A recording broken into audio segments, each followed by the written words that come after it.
स्वागत है आप सभी का हमारे इस ऑनलाइन मैथमेटिक्स की पाठशाला में जिसका नाम है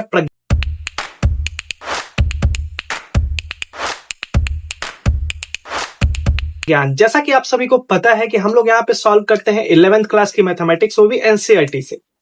पिछले क्लास में हम लोगों ने complex number and quadratic equation का 5.2 एक्सरसाइज पूरी थ्योरी के साथ कंप्लीट कर लिया। आप लोगों का बहुत प्यार मिला। अगर आप इस चैनल पे पहली बार आए हैं, सबसे पहले चैनल को सब्सक्राइब करके बेल आइकन दबा दीजिए ताकि मेरी जो क्लास की वीडियो आपको अपलोड हो तो सबसे पहले आपको नोटिफिकेशन जाए। आज हम लोग जो शुरू करने वाले हैं वो एक ऐसा एक्सरसाइज है जो आप पहले ही पढ़ के आ चुके हैं।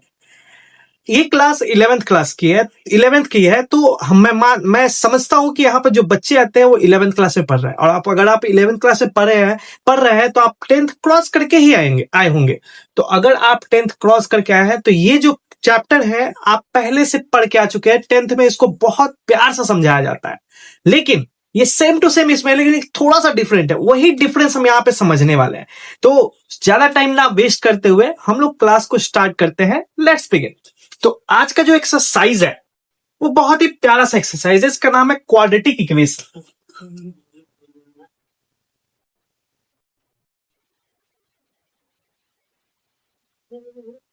अगर आपने 10th पढ़ा होगा तो आपको याद होगा कि आपने क्वाड्रेटिक इक्वेशन पढ़ा है। और क्वाड्रेटिक इक्वेशन किसको कहते हैं? वो इक्वेशन जिसपे सबसे मैक्सिमम पावर जो होता है वो 2 होता है, यानी कि उसकी डिग्री जो होती है वो 2 होती है।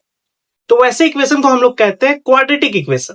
जैसे फॉर एग्जांपल आपने लिखा होगा ax² plus bx plus c is equal to 0। This is the quadratic equation. अब इसको सॉल्व करने का तरीका भी आपने समझा होगा। आपको सॉल्व करने का तरीका बताया होगा कि अगर आप इसको सॉल्व करना चाहते हैं तो आप मिड टर्म स्प्लिट करके आप इसको सॉल्व कर सकते हैं, x की वैल्यू निकाल सकते हैं। लेकिन 10th में आने के बाद आपको यह भी पता चला कि अगर वो स्प्लिट नहीं हो रहा है मिड टर्म से, तो आप इसको और दूसरे तरीके से बना सकते हो जिसका फॉर्मूला होता है d, मतलब discriminant. d is equal to B square plus 4ac, sorry B square minus 4ac। ये हमने पढ़ा हुआ है, ठीक है। ये d का कुछ कंडीशन होता है, ये भी हमने पढ़ा हुआ है। d या तो 0 से बड़ा होगा, अगर 0 से बड़ा होगा, ठीक है, तो इस तरह से हम लोग इसके इक्वेशन का जो रूट्स है, रूट क्या होता है? वैल्यू x का, वो हम लोग कैसे निकालेंगे? Minus B plus minus under root D by 2a करके। लेकिन अगर d इक्वल टू 0 हो तो हम लोग मान के चलते हैं कि हम लोग कैसे निकालेंगे? माइनस बी बाई 2a से निकालेंगे। और अगर d जो हो, d इज ग्रेटर देन 0, ठीक है, और d इज लेसर देन 0 हो तो नो सॉल्यूशन हमने पढ़ा था। यही चीज हम यहां पे आपको समझाने वाले हैं कि अगर d 0 से छोटा भी हो तो आप यहां पे जो है वैल्यू कैसे निकाल सकते हो, रूट्स कैसे निकाल सकते हो। तो यही चीज हम लोग यहाँ पे समझने वाले हैं, ठीक से समझिएगा, ठीक है। तो हमारा जो फॉर्मूला है रूट निकालने का वो ये है, x निकालने का जो हमारा फॉर्मूला हुआ करता था minus B plus minus under root D square minus 4ac, ठीक है। और यहां से आपका हो जाएगा 2a। मान लीजिए इसका वैल्यू जो है माइनस डी आया, ठीक है, सपोज, ठीक है, माइनस डी आया, सपोज कर लेते हैं। तो ये क्या कन्वर्ट हो जाता है? ये कन्वर्ट हो जाता है कुछ इस तरीके से, ठीक है, माइनस बी प्लस माइनस, ठीक है, under root D into under root -1। और हमने जब एक्सरसाइज ये शुरू करा था कॉम्प्लेक्स नंबर का, तो हम लोगों ने पढ़ा था कि रूट -1 का रूट क्या होता है? वो होता है आई, मतलब आयोटा। अगर आपको नहीं पता है तो आप मेरी पहली वीडियो देखिए इस एक्सरसाइज की, आपको पूरे तरीके से आयोटा समझ में आ जाएगा, बहुत डिटेल में बताया। तो मैं यहाँ पे इसको हटा के लिख सकता हूं minus B plus minus under root D iota by 2a। यही आपका सॉल्यूशन होगा, x का वैल्यू आएगा, ठीक है। तो आई होप कि आपको जो है क्वाड्रेटिक इक्वेशन समझ में आ गया फॉर्मूला। क्वेश्चन देखते हैं आज के एक्सरसाइज का, क्योंकि इतना ही था, इससे ज्यादा कुछ नहीं है। क्वेश्चन को सॉल्व करते हैं, ओके।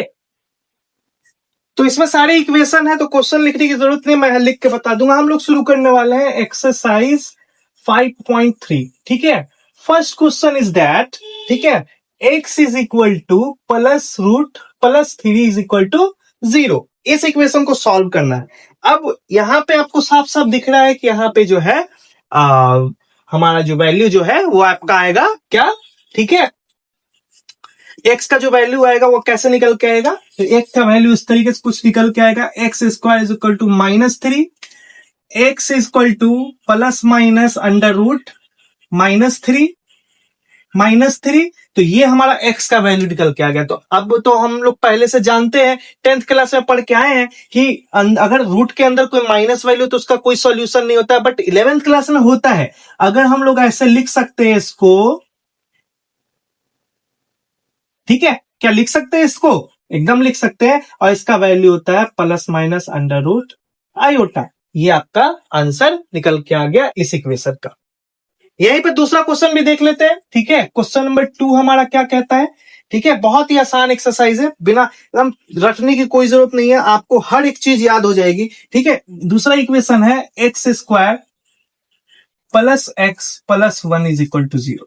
अब यहां पे थोड़ा सा आपको दिक्कत हो सकता है, क्योंकि ये मिड टर्म फॉर्मूला से तो टूटेगा नहीं, ठीक है। तो हम यहां से डिस्क्रिमिनेंट यानी डी निकालेंगे। तो डी निकालने का तरीका क्या होता है, बी स्क्वायर माइनस 4ac, ठीक है। अब यहाँ पे b कौन है, तो b जो x है उसका कोएफिशिएंट होता है b, यानी कि b 1 का स्क्वायर इंटू 4, a क्या होता है हमारा, a x स्क्वायर का कोएफिशिएंट होता है यानी कि 2, और c क्या होता है, c कांस्टेंट होता है यानी कि 1। तो 1 माइनस 8 यानी क्या आया, -7 आया।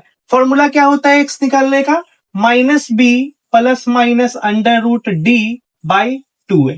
अब यहां से हम लोग फाइंड करेंगे minus b plus minus under root 7 by, sorry b की जगह पे वैल्यू रखेंगे 1, ठीक है, और 2 इंटू 8, तो ये आपका वैल्यू आ गया। अब यहां से हम लोग थोड़ा सा चेंज करेंगे, -1 plus minus under root 7 into -1, इसको तो ऐसे फॉर्म में लिख सकते हैं, तो यहां से आपका चेंज हो जाएगा 4। तो हमारा आंसर क्या आएगा, -1 plus minus under root 7 iota, इसके लिए क्या आ जाएगा, आयोटा आ जाएगा, बाई आ जाएगा 4। यही आपका आंसर है, x इज इक्वल टू। समझ में आ रहा है आप लोग को, आई होप सो आपको समझ में आ रहा होगा। नेक्स्ट एक्सरसाइज, नेक्स्ट क्वेश्चन को देखते हैं। तो थर्ड नंबर क्वेश्चन है हमारा,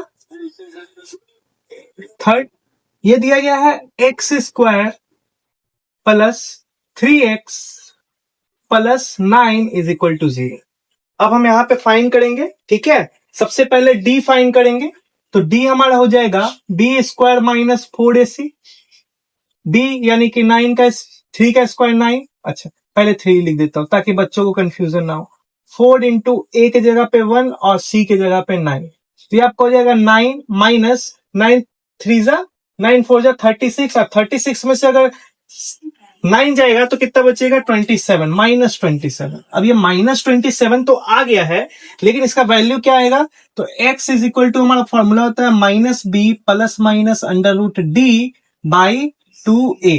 अब यहां से हम वैल्यू पुट करेंगे, तो b हमारा क्या था, -3 हो जाएगा, प्लस माइनस अंडर रूट क्या हो जाएगा, -27। अब -27 का रूट तो निकलता नहीं है, बट यहां पर हम लोग कोशिश करेंगे कि रूट निकालने का, इनटू a का वैल्यू है 1, तो हमारा क्या वैल्यू आ गया, यहां से मैं थोड़ा सा आगे इधर बढ़ा दूं, ठीक है। तो इसको कैसे हम लिख सकते हैं, -3 plus minus under root 27 multiplied by 1, ठीक है, बाई 2।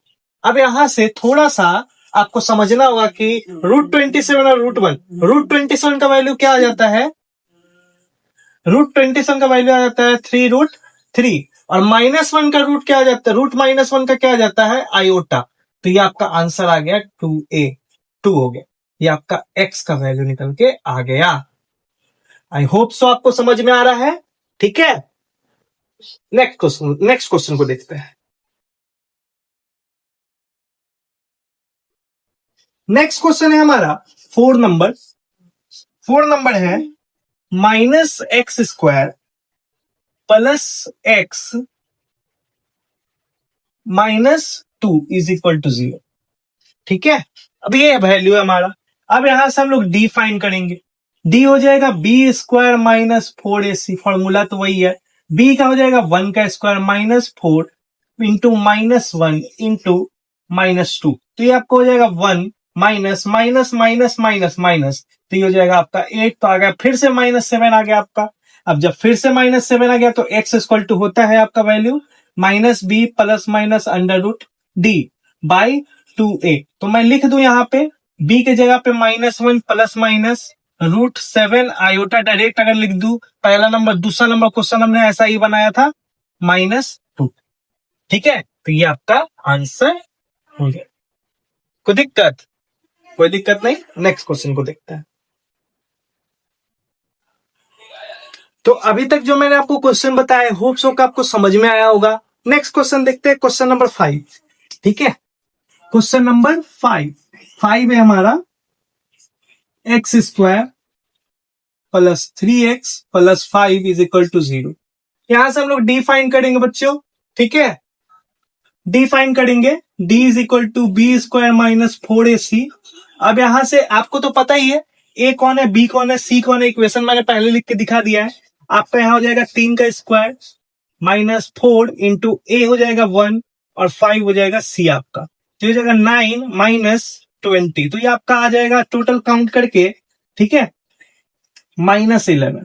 अब हम लोग यहां से x की वैल्यू निकालेंगे। आई होप सो कि आपको दिखाई दे रहा होगा x इज इक्वल टू होता है -b plus minus under root d by 2 है। फॉर्मूला मैं लिखता चल रहा हूं, आप लोगों को कोई कंफ्यूजन ना हो। कुछ नए बच्चे भी आए होंगे तो जिनको फॉर्मूला नहीं पता होगा तो यहां से देख लेंगे। तो -b के जगह पे हम लोग क्या रखेंगे, 3 plus minus under root -11 by 2 into 1। ठीक है, a के जगह पे 1 है।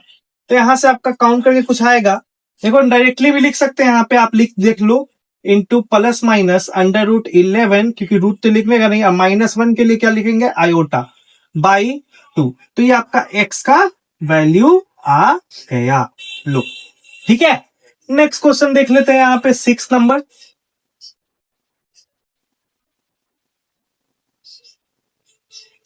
क्वेश्चन है हमारा। ठीक है,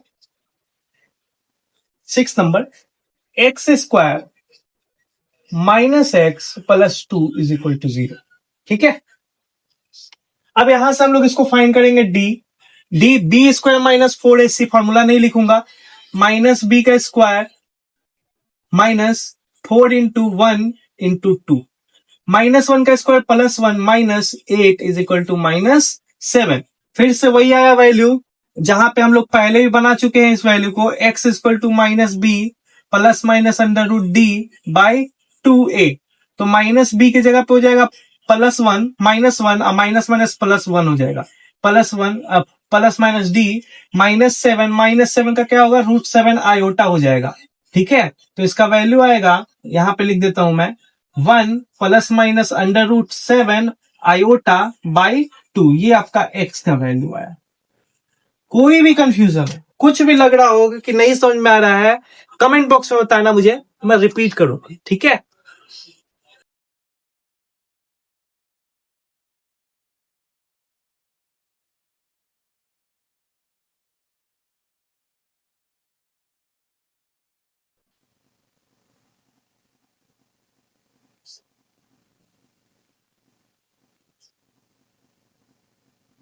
ओके। नेक्स्ट क्वेश्चन है हमारा 7 नंबर।